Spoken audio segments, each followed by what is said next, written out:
All right, let's dive right into this explainer. Today, we're unpacking a fascinating and honestly deeply complex political analysis by historian Victor Davis Hanson. He's taking a magnifying glass to modern political alignments and pointing out what he sees as a massive paradox unfolding right in front of us.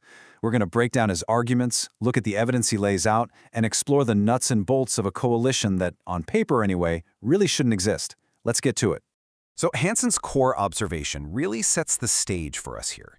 He points out just how perplexing it is to see a coalition forming between traditional Western Marxists, socialists, and radical Muslims. He literally describes this alignment happening across the US and Western Europe as bizarre, weird, and surreal. And when you actually look at the fundamental beliefs of both of these groups, well, it's pretty easy to see why he uses those exact words. The source material is essentially asking us, how do such radically different worldviews actually merge into a unified political force? Right, so the absolute crucial point here is understanding exactly how this happens. How do two highly opposed ideologies, with fundamentally completely different visions for society, somehow form a functional political coalition? Because this isn't just some theoretical academic debate, right? According to the source, this is a very real dynamic that's actively shaping local and national elections, public policy, and major cultural debates across the West as we speak. To make sense of all this, here's our roadmap for today. First, a perplexing political alliance. Second, deep ideological contradictions. Third, shared enemies and grievances. Fourth, totalitarian visions and coercion. Fifth, historical parallels. And finally, number 6, the ADF legal campaign. Section 1. A perplexing political alliance.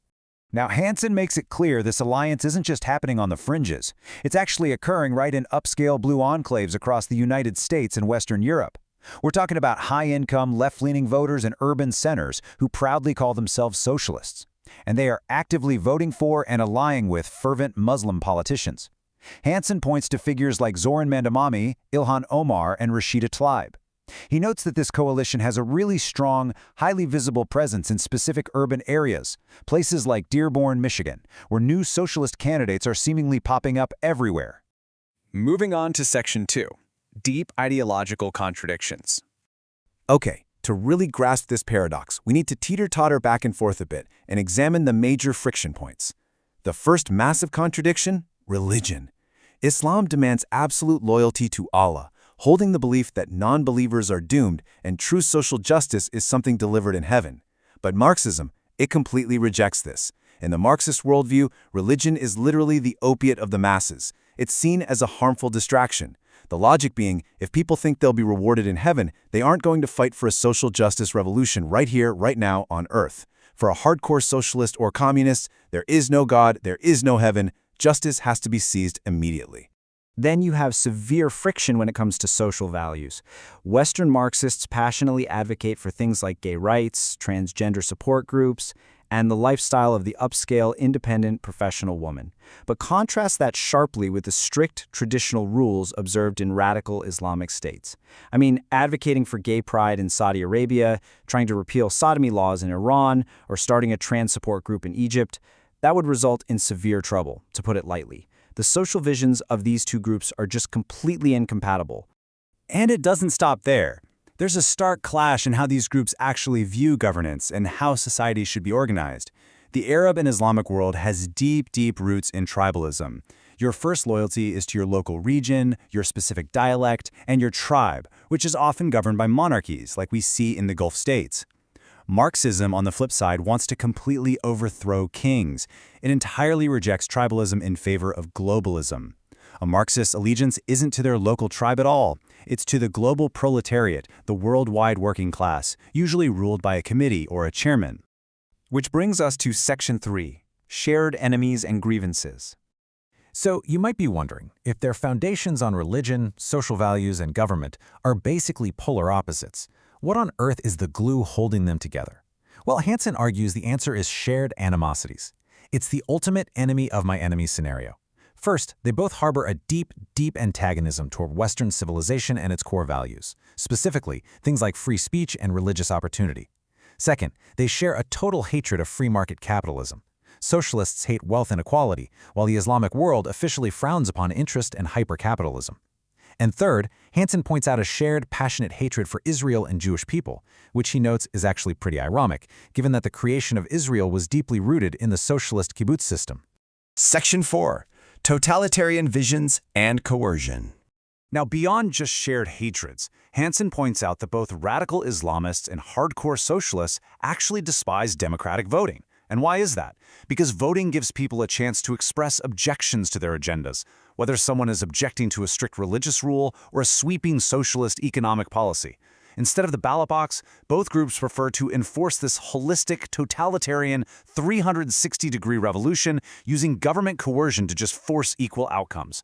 Furthermore, he argues, both groups justify the use of violence if it serves their ultimate goals, pointing to things like violent campus protests, demonstrations against ICE, and other recent acts of violence across the US and Europe.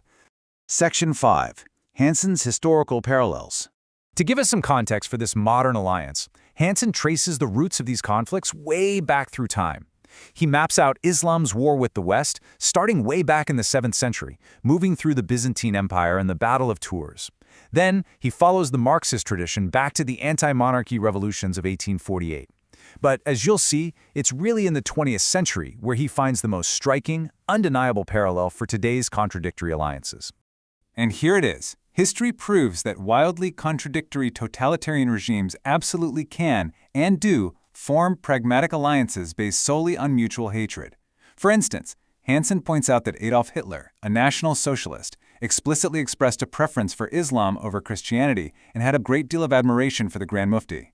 So, despite having profound ideological differences, there was a real historical alliance between radical Islam and National Socialists simply because both groups hated capitalism and shared the exact same Western enemies.